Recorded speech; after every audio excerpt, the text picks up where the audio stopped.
buenas tardes, dignísimas autoridades, señoras, señores y señoras alumnos. Es un verdadero honor darle la bienvenida al doctor honoris causa por varias universidades, Miquel Roca Junyent, que hoy nos hace el honor de venir con motivo precisamente del 10º aniversario de nuestro programa de doctorado. Y para hacer la presentación tiene la palabra en primer lugar mi compañera doña Josefa Brenes Cortés, catedrática de Derecho Mercantil y vicedecana de Investigación y Doctorado. Con la venia, señor decano.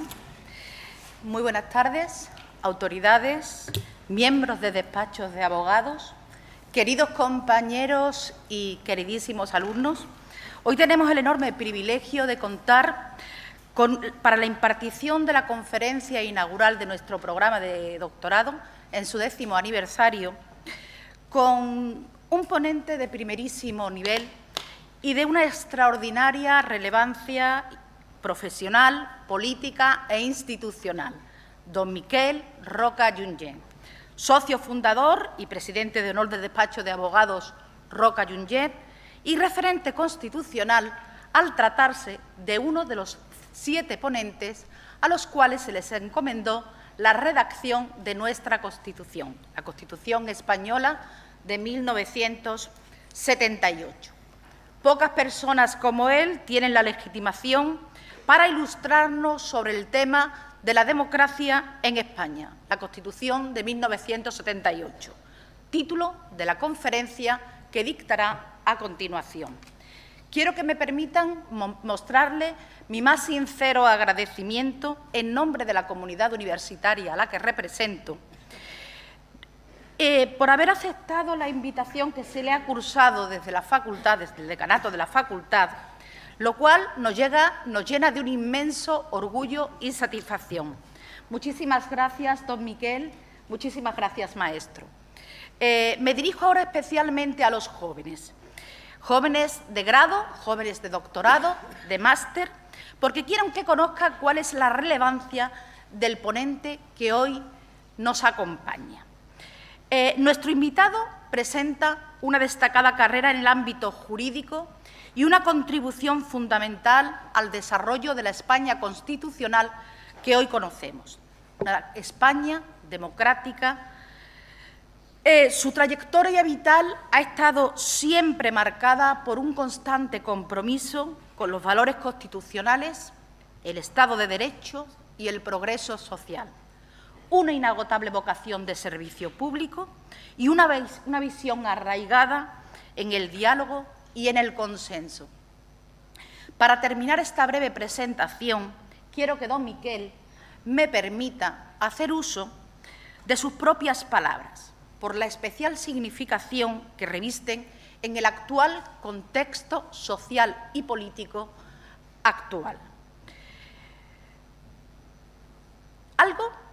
Palabras que a mi juicio deberíamos tener todos presentes, ciudadanos y políticos de nuestro país. Lo fundamental de la Constitución son sus valores. Todo se inspira y descansa en unos determinados valores. Podrían ser muchos, pero fueron sencillamente 4. La libertad, la justicia, la igualdad y el pluralismo político. Somos plurales y la sociedad nos obliga a reconocernos iguales y distintos. Solo hace falta que aprendamos a respetarnos. Sin más, reiterando nuestro más sincero agradecimiento a don Miquel, cedo el uso de la palabra a nuestro decano. Muchas gracias. Muchas gracias, profesora Brenes Cortés.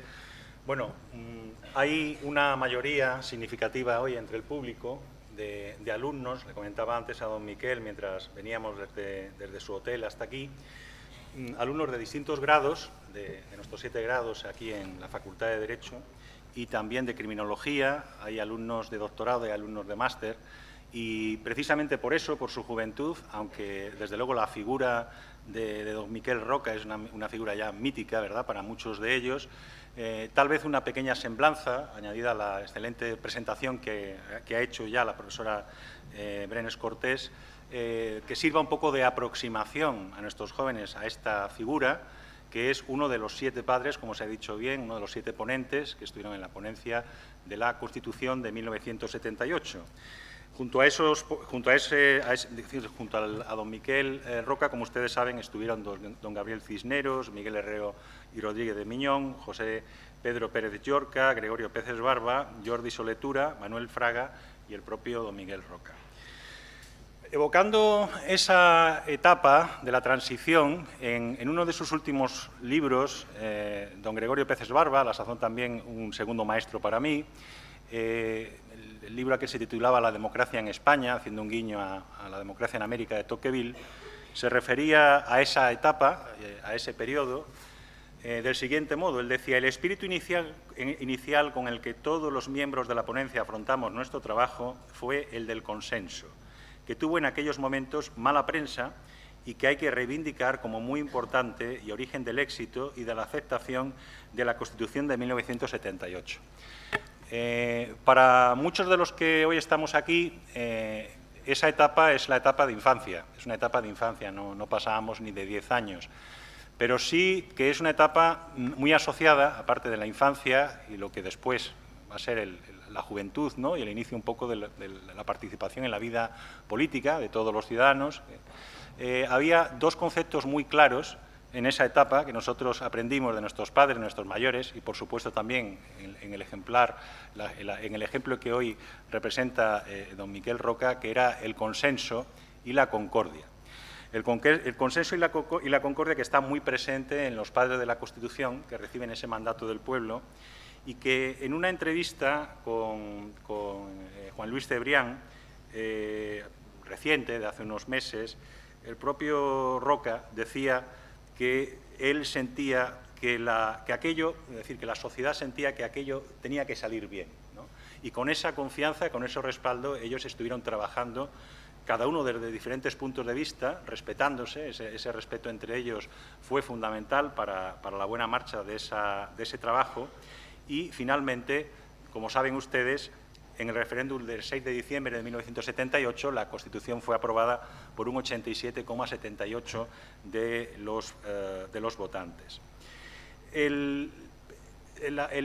Digamos, el itinerario intelectual de don Miquel Roca es no solamente el de un servidor de la cosa pública, en el sentido ciceroniano del término, verdaderamente un buen republicano, un buen servidor de las cosas que son públicas, sino también tiene un perfil de gran jurista, ¿no? Antes de llegar precisamente a este compromiso generacional que tiene con otros ponentes de la Constitución de su misma edad, es uno de los más jóvenes, pero más o menos, ya tiene un recorrido profesional anterior, tanto como profesor de universidad, en la Universidad de Barcelona, en la que él se forma como jurista, y también en el mundo de la abogacía. La mayor parte de los ponentes de la Constitución se conocían porque habían estudiado más o menos juntos. En el caso, por ejemplo, de los ponentes de Barcelona y de los ponentes de Madrid, el caso de Gregorio Peces Barba y Miguel Roca, se habían conocido en los tribunales de orden público, porque ya ejercían la abogacía. Y de aquel trabajo, como les decía antes, de la Constitución, de las ponencias de la Constitución, surgió después una amistad entre ellos que duró pues hasta el final, ¿no? Yo creo que esto es uno de los mejores ejemplos de una forma de hacer política que tal vez hoy no solamente convendría evocar, sino intentaríamos recuperar, ¿no? Yo creo que todos los que ahora formamos parte de esta generación, de este tiempo, echamos de menos un poco ese tiempo, esa época. Además, como les decía, de esa faceta política y una faceta profesional como abogado de don Miquel Roca, que a principios de 1996, en enero, funda su propio bufete de abogados. Hoy ya es un bufete muy consolidado y si se caracteriza, entre otras cosas, por algo ese bufete, es por haberse inspirado precisamente por la filosofía de vida y profesional de don Miquel Roca. Porque en ese bufete los términos derecho y sociedad no son solamente palabras. Es una manera de entender, una manera de ejercer la profesión de la abogacía que va más allá, ¿no?, del día a día, del ejercicio de una representación legal y que tiene un compromiso social. Prueba de ello es que más de 350 horas dedicadas por su bufete al año están dedicadas a causas pro bono. Y otra de las cosas más interesantes, que ya no me la confesó don Miquel, sino su hijo, es que es un bufete que también tiene mucha vocación por transmitir el derecho, el ejercicio del derecho, el conocimiento del derecho, el know-how, a los más jóvenes, no solamente a nivel universitario, sino a nivel también de la enseñanza media. Son muchas las actividades que su bufete realiza todos los años, por ejemplo, en la Comunidad de Madrid, y tienen además establecido un premio que se convoca todos los años, que tiene dos, si no me equivoco, don Miquel, digamos, dos propuestas, uno para investigadores más jóvenes, otro para más seniors. Este año es el señor Leta, ¿no?, el que va a ser premiado. Bien, les termino simplemente diciendo cómo fue posible que don Miquel Roca estuviera hoy aquí. Y es que el 29 de febrero, en una conferencia a la que fuimos invitados el profesor Miguel Ángel Adame y un servidor, entre otros compañeros, en la Universidad de Oxford, en el Mansfield College, fuimos invitados, pero fundamentalmente para escuchar a un padre de la Constitución. El salón del Mansfield College estaba tan lleno como el que ven hoy aquí. Fue una conferencia que tuvo muchísima repercusión en Oxford. Y allí don Miquel Roca lo que hizo fue evocar precisamente ese periodo de la transición y el decurso de la Constitución a lo largo de los años. Constitución, y ya saben que estamos a punto de celebrar su 46º cumpleaños. Bien, por todo esto, don Miquel, estamos muy agradecidos por su presencia aquí, que nos haya honrado hoy con esta participación en la inauguración del programa de doctorado.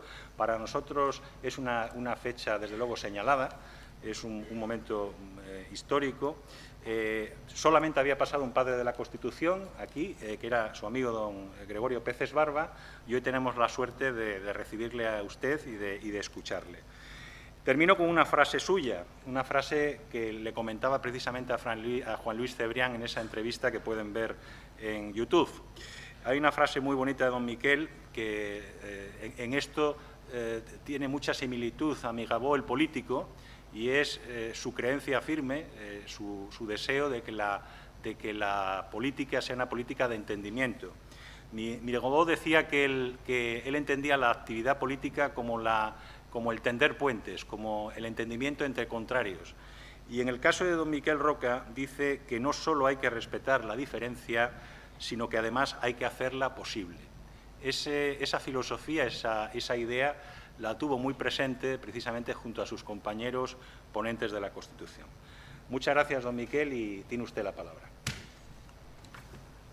Pues muchas gracias a la facultad, a todos vosotros por vuestra invitación. Yo tengo que confesar que yo me lo paso muy bien haciendo esto. ¿Por qué? Porque yo soy un resto arqueológico. Tengo un interés, diríamos, para los investigadores, es decir, aquí hay una piedra, roca, una piedra que tiene una cierta historia, y para mí poder explicar esta historia es algo que tiene mucho sentido y me gusta, porque en definitiva es, en cierto modo, una justificación de aquello que entre todos y entre muchos hicimos en su momento. Por lo tanto, muchas gracias a vosotros por esta invitación y quizá un par o tres de advertencias previas. Que no se me ofendan los profesores, no se me ofendan los profesores. Yo me voy a dirigir fundamentalmente a los jóvenes. Mi única pretensión es que conozcáis por qué hicimos aquello,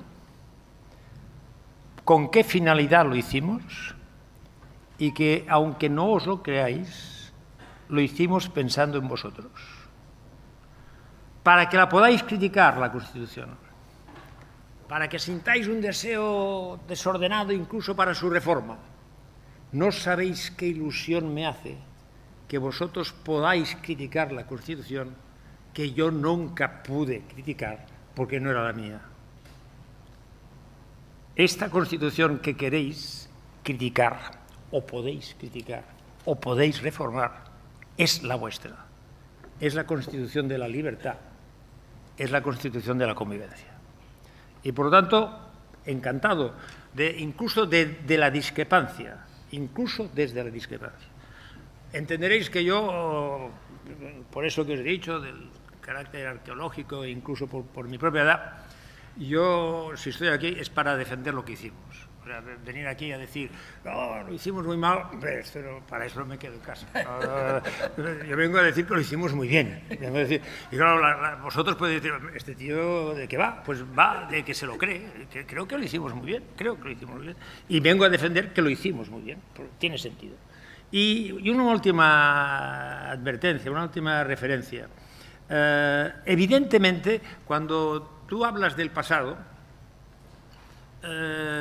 siempre hay como un automatismo que lo traslada al presente y se busca la comparación. Yo no pretendo ninguna comparación, ya la haréis vosotros en vuestra libertad.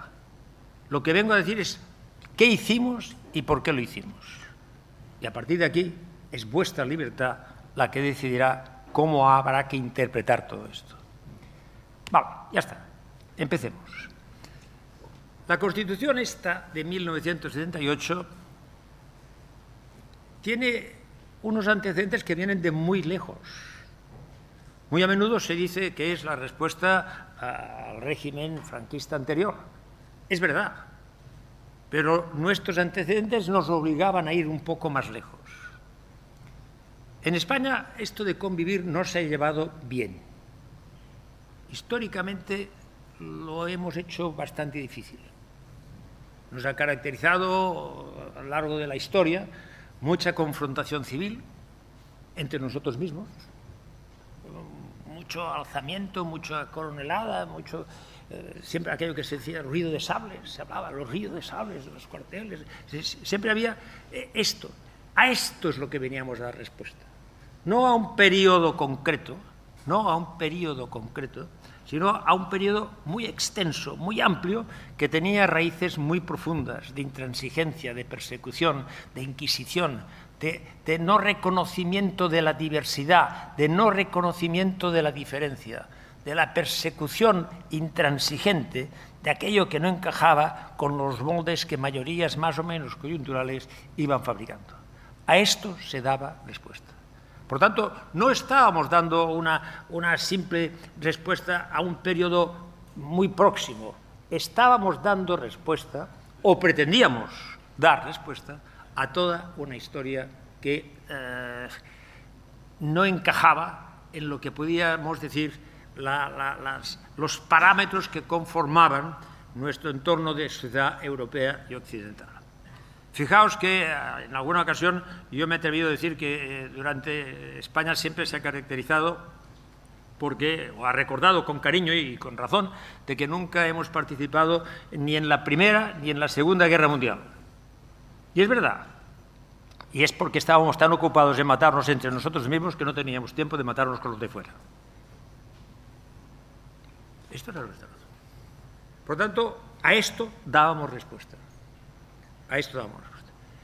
Era una respuesta muy difícil, muy complicada, porque como vosotros podéis comprender, por vuestras propias relaciones personales con amigos y con conocidos, es decir, la historia, cuando no es fácil ni genera convivencia, lo que genera son resentimientos, heridas. Hay mucha historia lacerante detrás de todo un periodo de no convivencia.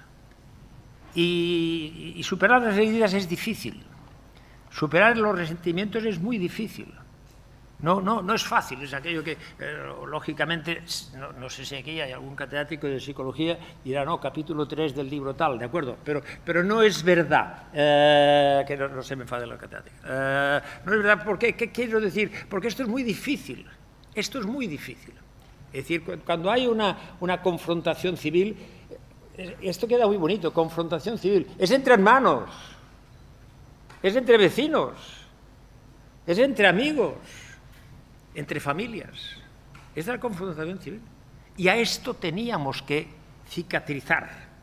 Y permitidme, jóvenes, estad orgullosos de una cosa. Hoy año 2024, todavía en Europa, cuando se habla de un ejemplo de una transición democrática, pacífica e inconcebiblemente eficaz, se toma como referencia España. Este es un orgullo que os pertenece. ¿Tenemos dificultades? Las tuvimos en su día y las pudimos superar. ¿Por qué nos negamos a nosotros mismos el orgullo y la satisfacción de decir, en momentos muy difíciles de nuestra historia y de nuestra vida, fuimos capaces de ejemplarizar una solución? Fuimos capaces de hacerlo, con reconocimiento internacional. Y aquella España aislada, aquella España encerrada en sí misma, aquella España, diríamos, protagonista de las peores interpretaciones que pudieran darse en el concierto internacional, de repente, por sí misma y por su propia voluntad, decide generar un nuevo marco de convivencia. Convivir, yo me ha gustado decir, en esta recopilación de frases añade una para la próxima vez, es decir, esto de ganar la libertad no es fácil, pero lo que es más difícil es aprender a vivir en libertad. Es muy difícil, porque es respetar la libertad del otro, respetar la libertad. Y esto es lo que teníamos que hacer. Esto es lo que no nos tocaba más remedio que hacer esto. Me ha gustado en muchas ocasiones cuando se ensalza el papel de los ponentes constitucionales, yo lo rebajo bastante, digo, nosotros fuimos unos meros escribidores. Quien escribía era el pueblo. Quien nos decía lo que teníamos que poner negro sobre blanco eran los ciudadanos de este país, que querían convivir. Querían convivir y nos dijeron, háganlo de manera que podamos convivir. El pedido era muy fácil, háganlo. Bueno, ¿qué iba a entender aquel ciudadano de la población de al lado, de aquel otro de allí? ¿Qué iba a entender de ciertos tecnicismos jurídico-constitucionales? No entendían nada. Lo que sí sabían es que querían convivir. Y nos dijeron, aprendan ustedes a ponerse de acuerdo para que podamos convivir. Y lo hicimos. No quedaba más remedio. Hubiéramos quedado muy mal si no nos ponemos de acuerdo, y pues como nos gustaba quedar bien, pues nos pusimos de acuerdo y aprendimos a convivir. Y aquello empezó, imaginaos vosotros, jóvenes, tenéis muy lejos muchos recuerdos y además, déjame decir, tiene su aspecto positivo, pero no los olvidéis del todo ciertos aspectos. Es decir, claro, en una guerra civil resulta de que al final, cuando al cabo de unos cuantos años, 40, se intenta reconstruir la convivencia, se hacen unas elecciones y se constituye una mesa de edad,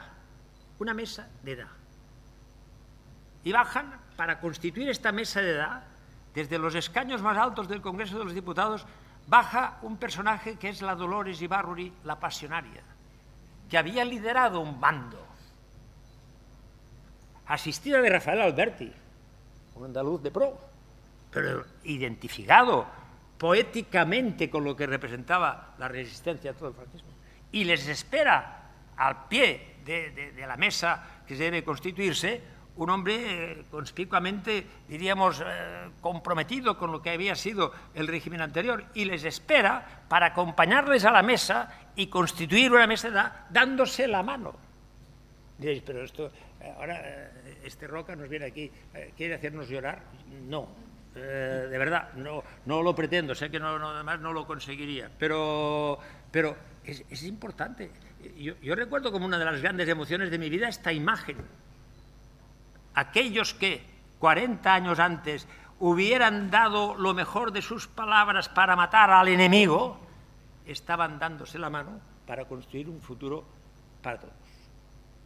Y esto, fijaos, por primera vez en la historia de España, por primera vez, una Constitución, vosotros tenéis muy cerca la Constitución de Cádiz, para entenderos, por primera vez en la historia de España, una Constitución es sometida al referéndum de los ciudadanos.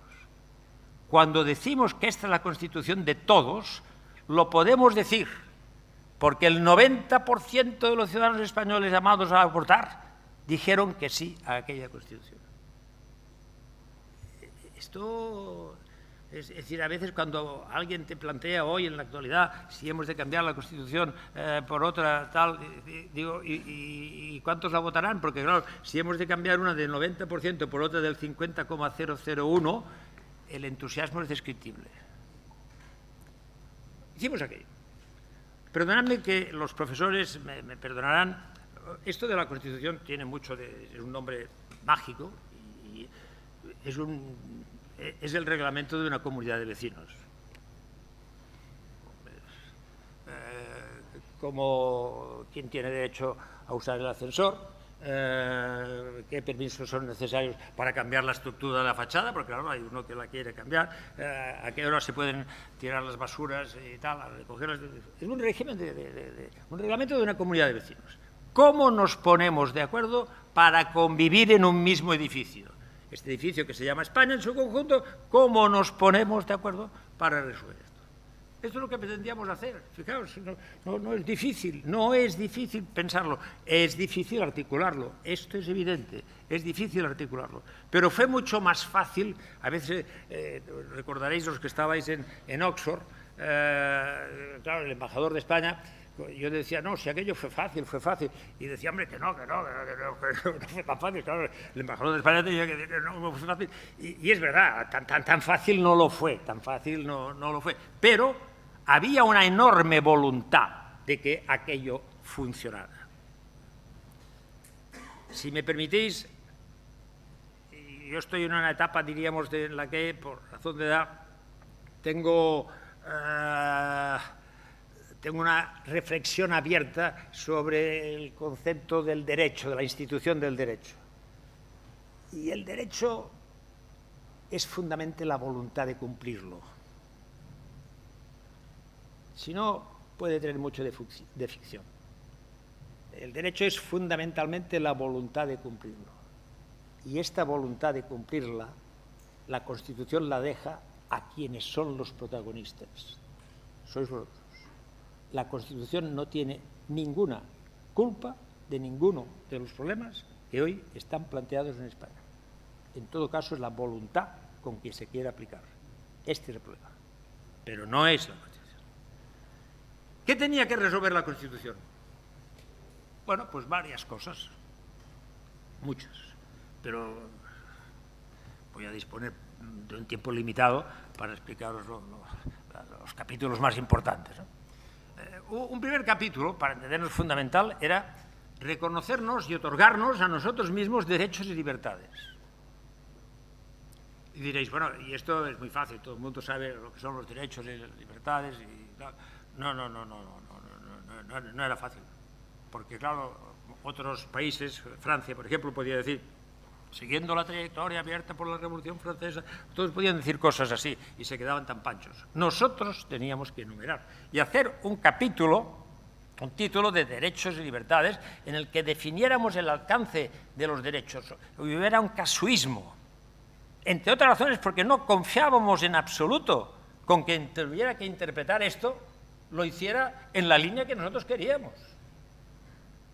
Porque estábamos operando sobre los restos de un Estado que no había construido su forma de articularse y de convivir desde el respeto a la democracia. Por lo tanto, teníamos que ser muy precisos.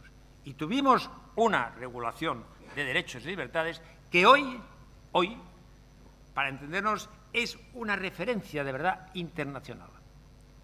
Dices, hombre, ¿por qué lo hicisteis tan bien? No, porque copiamos como unos locos.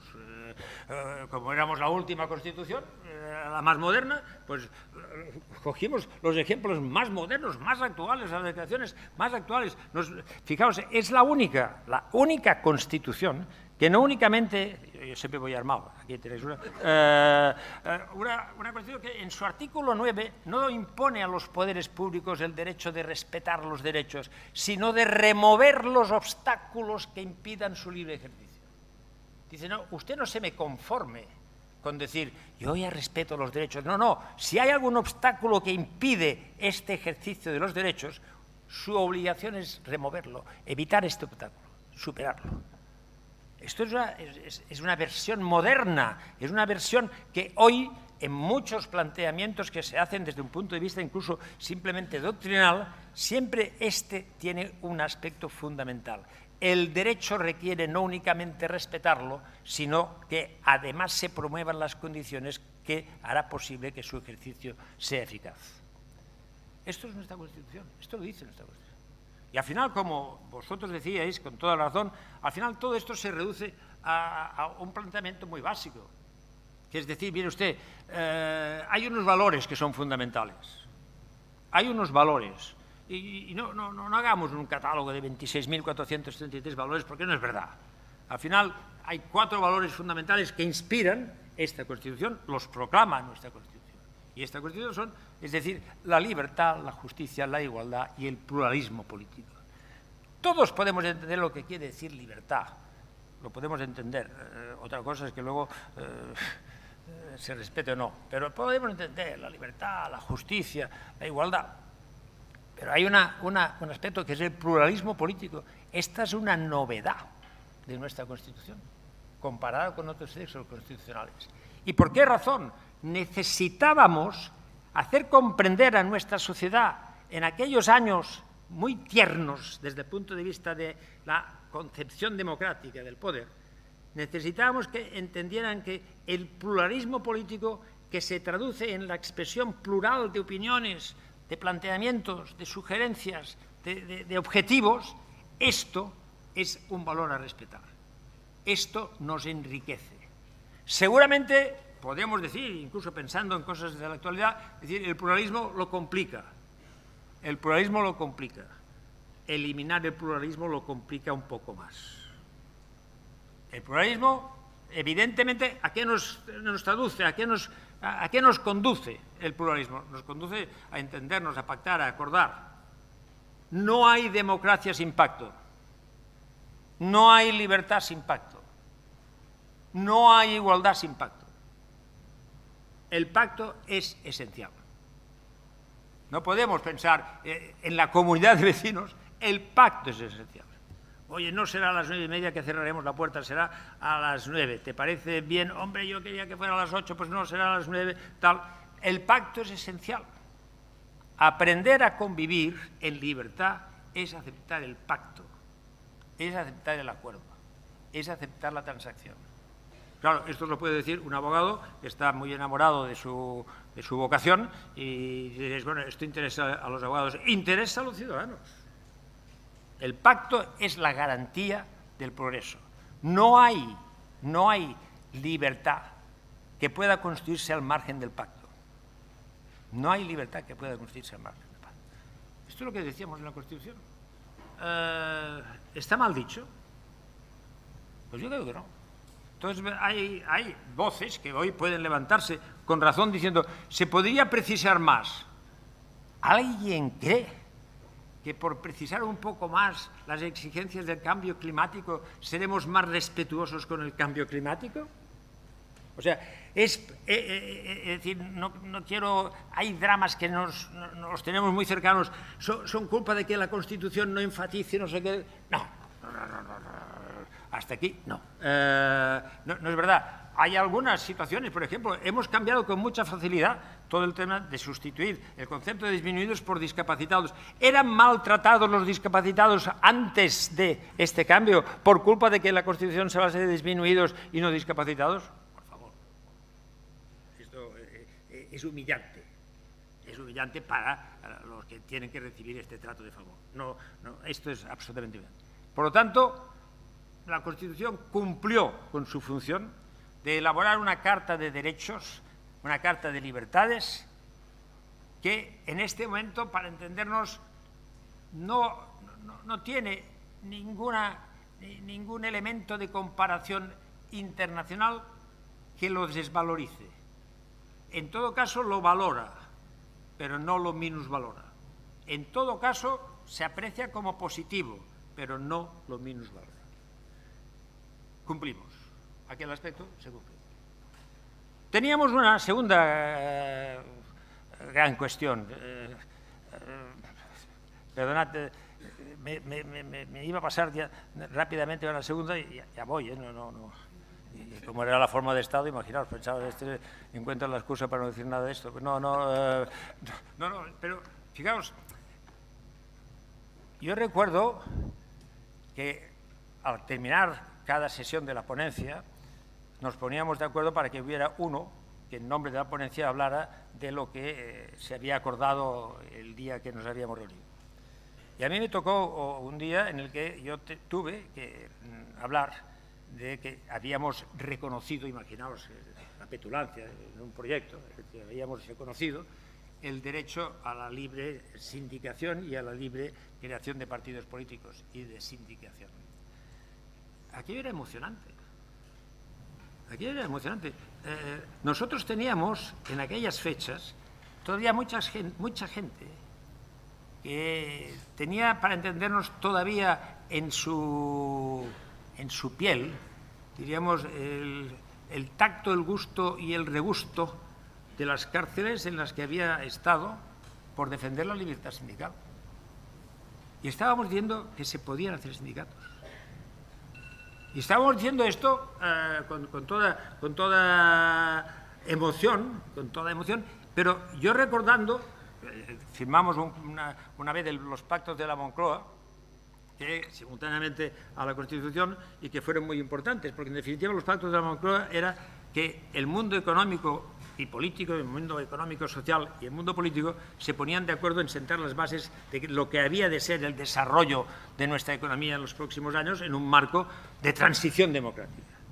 Y yo tenía al lado, el momento en el que esto se presentaba, yo tenía al lado a Marcelino Camacho. Marcelino Camacho fue un líder sindical de comisiones obreras que cuando él estaba sentado a mi lado, su suéter todavía olía a Carabanchel. Y este hombre, cuando me pasa los papeles para decir, mira lo que entre todos hemos tratado, él, emocionado, me dice, mira, Roca, mira, esto es jurídicamente diríamos la hostia, es lo que me dijo él, por lo tanto, lo que me dijo él, esto es la hostia. Aquel hombre que había estado en la cárcel, aquel hombre que estaba imponiendo y diciendo a la clase trabajadora de este país que valía la pena un sacrificio para consolidar un Estado social y democrático de derecho, aquel hombre valoraba esto. Claro, yo entiendo que dice, ¿este de qué habla? Yo os he confesado de entrada que soy un resto arqueológico, pero esto a mí hoy todavía me emociona, porque me gustaría encontrar actitudes parecidas a veces en problemas también parecidos. Segundo punto. Segundo gran tema que nosotros teníamos que tratar era el de la reforma del Estado, la forma de Estado. Podían haber legítimamente el mundo republicano y el mundo partidario de la monarquía. En lo que todos estábamos de acuerdo y la Constitución consagra es que la soberanía es del pueblo. La soberanía es la soberanía del pueblo. Y todos los poderes que derivan o dimanan de la Constitución, todos quedan sometidos a la soberanía popular. Pero teníamos que decidir. Dejadme decir que para todos, para muchos, porque procedíamos de la oposición, pues lógicamente nuestro mundo era la República. Es decir, esto de la monarquía, no sé, es que era... ¿Para qué? No sé. No sentíamos ninguna química especial por todo aquello, no la sentíamos. Lo nuestro era una definición muy arquetípica, era republicana. Pero sabíamos todos que no podíamos encallarnos en la discusión de la forma de Estado si esto comportaba una división absurda en aquel momento, cuando lo que se trataba era de devolver la soberanía al pueblo. No era la forma de Estado donde se jugaba el tema, sino en la soberanía, quién la tenía. Y esto, imaginaos lo que representa, que esto lo puede aceptar un partido comunista. Esto lo puede aceptar un partido comunista. Y lo aceptó. Y dices, bueno, y a cambio de esto, pues se legalizó. No necesitábamos de la forma de Estado para legalizar, ya lo estaba. A cambio de esto, lo que se combinó es, diríamos, vamos a devolver la soberanía al pueblo y la forma de Estado no va a ser una cuestión entre todos nosotros. No tengo ningún inconveniente en decir que Esto fue algo que para muchos representó, diríamos, una cierta dificultad anímica, es decir, el decir, voy a dar conformidad a esto, pero hoy yo aquí proclamo con toda sinceridad y con naturalidad, es decir, hoy cuando enumeramos los problemas de España, el de la forma de Estado, este problema figura, no sé, en el capítulo 27, después de 26 puntos en cada capítulo. Esto es así. Por tanto, no es este problema. Aquello, pues acertamos. Si con aquello se construyó, diríamos, una forma en la que todo el mundo podía encontrar la expresión de su voluntad, la expresión de su planteamiento ideológico, pero respetando que lo que acordábamos era esta forma de Estado, esto valía la pena hacerlo y lo hicimos de esta manera. Y insisto, hoy, 2024, no creo que se pueda decir que aquí está el origen de ningún problema. Estará un tema de discusión libre y para entendernos muy permitida, es decir, yo prefiero esto, yo prefiero aquello. De acuerdo, no es un problema de los ciudadanos. Si estuviésemos hablando de ciudadanos hoy, de los problemas que les afectan, seguramente hablarían del problema del paro, del problema de las pensiones, del problema de la vivienda, pero cuando oye, ¿y esto de la forma de Estado? Ah, sí, también, sí, no se me olvide, póngalo también al final. Pero no, este no es el problema. Por tanto, aquello fue una solución. Que costó sacrificios, costó, a muchos les costó sacrificios. A muchos les costó sacrificios y les costó tensiones internas y dificultades, pero aquello funcionó. Y esto es muy para entendernos, es muy gratificante, porque quiere decir mucho respecto a cuál era la apuesta real que los que en aquel momento tenían que construir las bases del futuro del país estaban dispuestos a aportar como sacrificio, como renuncia. Perdona, antes he dicho no hay libertad sin pacto, no hay pacto sin renuncias. Aquellos pactos que consisten, es decir, estamos de acuerdo, todo lo que yo digo tengo razón, este pacto, esto no es pacto, esto es otra cosa. Esto es otra cosa. Y todos los pactos comportan renuncias, todos. Mi mirada no alcanza a cada uno de vosotros, pero en vuestra juventud, ¿no habéis renunciado nunca a nada? No me lo creo. La renuncia forma parte del desarrollo de la propia vida y de la propia libertad. Un tercer punto que nosotros teníamos que enfocar y que tiene, los dos puntos finales tienen una actualidad muy notable, muy notoria. Por un lado era toda la construcción de un poder judicial que rompiera con la tradición que veníamos arrastrando desde el régimen anterior y que construyera un poder judicial independiente, un poder judicial que pudiera ser realmente garante de las libertades y derechos de los ciudadanos. No era fácil. Y no era fácil porque lógicamente ahí había toda una larga experiencia que no acompañaba una asunción muy pragmática de los problemas que estaban planteados. Esto era complicado. Pero también se consiguió.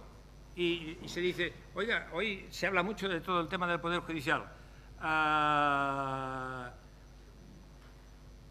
Se habla mucho de todo el tema. No está la responsabilidad en lo que la Constitución dice.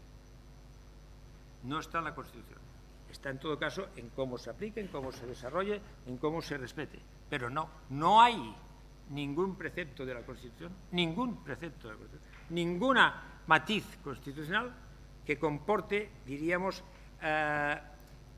un núcleo de problema que se traslade a situaciones que hoy vivimos con una cierta preocupación. No obstante, no puedo evitar decir aquí, en Sevilla, y en el 2024, el 7 de noviembre, ¿no? 7 de noviembre del 2024, mientras yo siga siendo un resto arqueológico, pero siga siendo un resto arqueológico, diríamos, que se palpa y que se toca, yo siempre proclamaré que creo en la independencia del Poder Judicial, porque es mi obligación.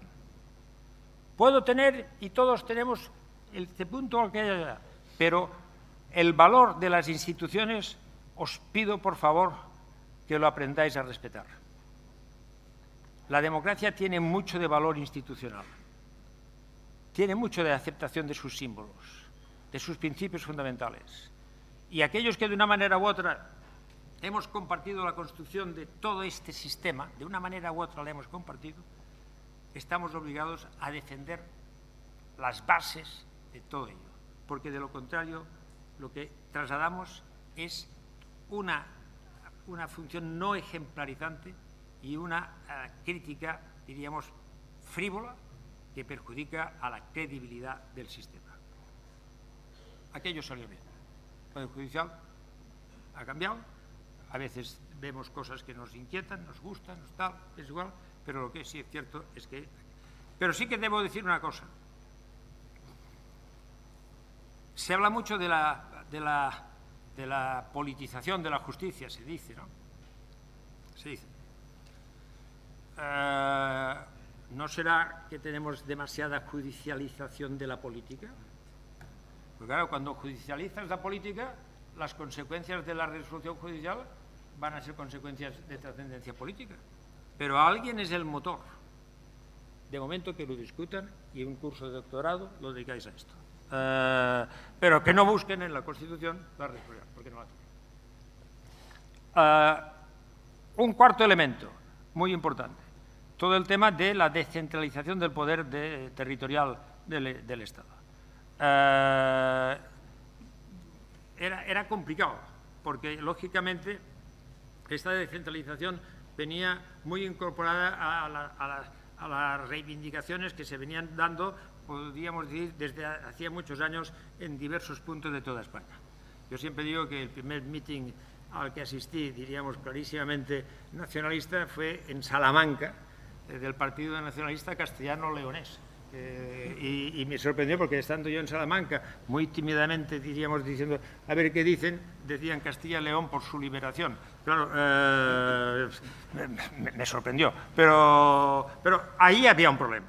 Había un problema y es de que un Estado muy centralista tenía necesidad de ser trasladado a un Estado mucho más descentralizado en el que se recogieran, por otra parte, lo que podríamos decir viejas aspiraciones históricas, pero por otra parte, aspiraciones más contemporáneas. Yo lo que no podía hacer como ponente de la Constitución era, por ejemplo, aquello que yo entendía que podía ser bueno para Cataluña, pongamos por caso, para Cataluña, yo no lo podía negar a nadie. Lo que yo reclamo como derecho para unos, lo reconozco como derecho para todos. No hay derecho para y todos. Y por tanto la descentralización del poder territorial tenía todo el sentido que se generalizase. Algunos lo han criticado.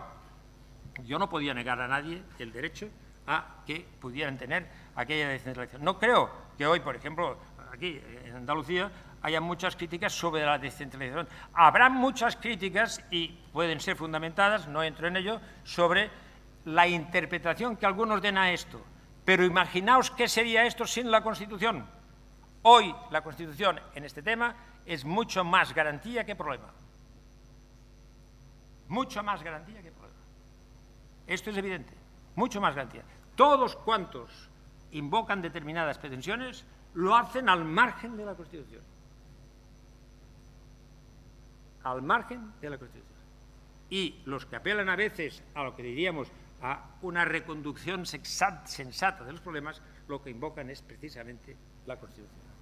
Por tanto, aquello era complicado, pero la resolución no fue, para entendernos, en sí misma difícil, ha sido en todo caso la voluntad con que más adelante haya podido ser interpretada o aplicada.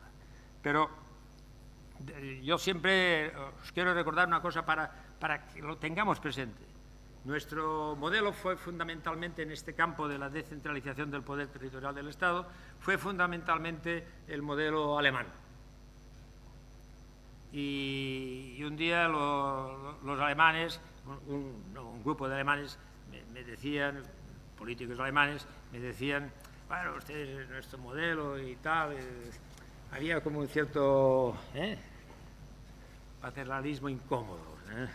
Yo le dije, sí, tienen razón. Lo que pasa es que a ustedes la descentralización se la hicieron los tanques americanos y nosotros la hicimos solos. Y la hicimos solos. Y aquello ha tenido un funcionamiento bueno o anómalo, esto es igual, pero no es, desde el punto de vista del texto constitucional, donde está el problema. Y, en cambio, ha representado, desde el punto de vista de lo que diríamos de la asunción de muchas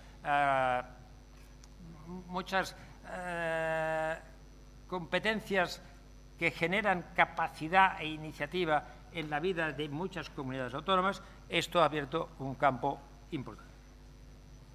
En resumen, los 4 graves problemas que nosotros teníamos, aquellos 4 graves problemas, fueron resueltos y fueron aceptados por una inmensa mayoría de los ciudadanos de este país. Una inmensa mayoría de los ciudadanos de este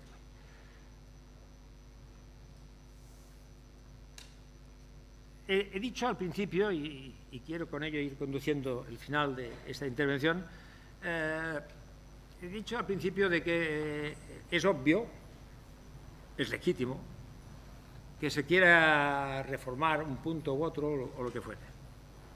Pero también que se reconozca antes que lo que hicimos fue extraordinario, que lo que hicimos fue muy bueno.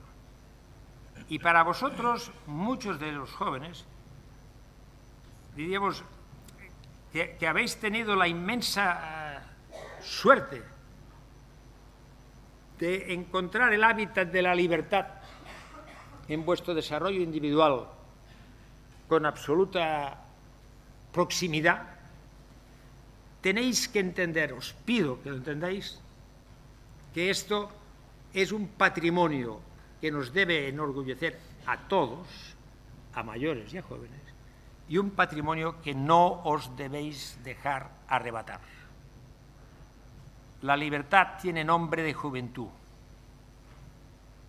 La libertad, el desarrollo, el progreso, la justicia, todo esto tiene un acento claro que se deposita en el protagonismo de la juventud. Hay un gran debate establecido en nuestra sociedad, hoy lo hablábamos con algunos compañeros, un gran debate sobre si lo que os vamos a dejar como legado está mejor de lo que recibiste, de lo que nosotros recibimos. Y entonces ahí dicen, no, que los jóvenes lo van a tener muy mal. Os prometo solemnemente, Constitución, que nosotros lo que recibimos es mucho peor de lo que vosotros vais a recibir. Mucho peor. Mucho peor. No podía hacer esto. No podíamos hacer esto. No podíamos tener capacidad de generar alternativa ni crítica. Que es difícil, seguro, pero esto es un mundo en el que el concepto de la libertad, el concepto de vamos a construir nuestro propio futuro, que va a ser muy difícil, no lo voy a negar, pero que podéis construir vuestro propio futuro, esto mucha juventud de otros momentos no la tenía. ¿Por qué os digo esto? Porque parece que... Parece no, es claro, estoy defendiendo mi producto. Claro, pero por otra cosa, es que no podemos dejarnos arrebatar nosotros el convencimiento de que somos capaces de hacer cosas importantes. No podemos conformarnos, diríamos, con una historia triste de decir, no, ya se sabe, estos españoles, esto es un desastre. No, no es verdad. Hemos hecho cosas importantes y unas de ellas, en este momento, se concretan en lo que hicimos con esto que se califica muy largamente como el proceso de transición. Esto lo hicimos entre todos. Y termino, dejadme decir que le explicaba al decano, que él me lo recordaba, que yo lo había explicado recientemente, con la edad uno se repite, por tanto tiene esas dificultades, pero pero déjame explicar una anécdota que para mí es muy sintomática de lo que quiero reflejar. Cuando aprobamos el Estatuto de Autonomía de Cataluña en el Congreso de los Diputados, pues en aquel momento todo el mundo aplaudía. En aquel momento todo el mundo aplaudía y todos estaban y el presidente del Gobierno, Adolfo Suárez, sale de su escaño para subir hacia mi escaño, que como representante de la minoría catalana en aquel momento allí, pues venía a felicitarme.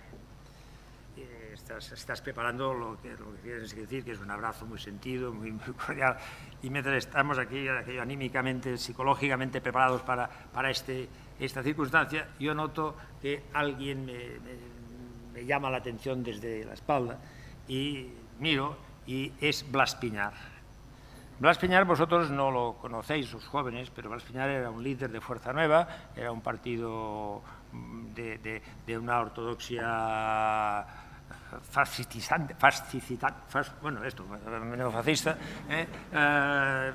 muy construido, pero nos veía.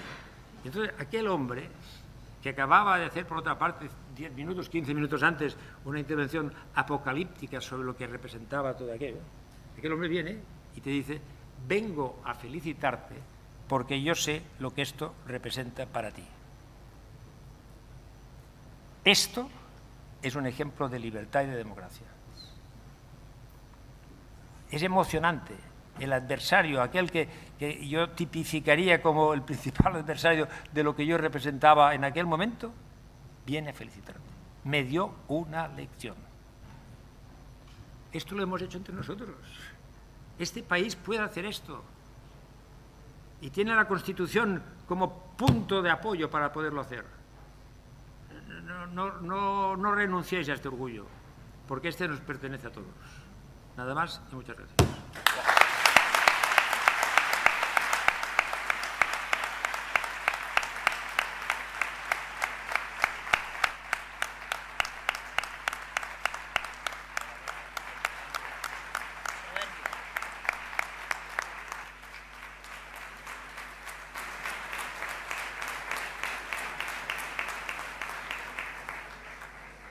Muy bien, pues muchísimas gracias, don Miquel, por regalarnos esta excelente conferencia modélica y ejemplar, como ha sido su trayectoria y su servicio a nuestro país.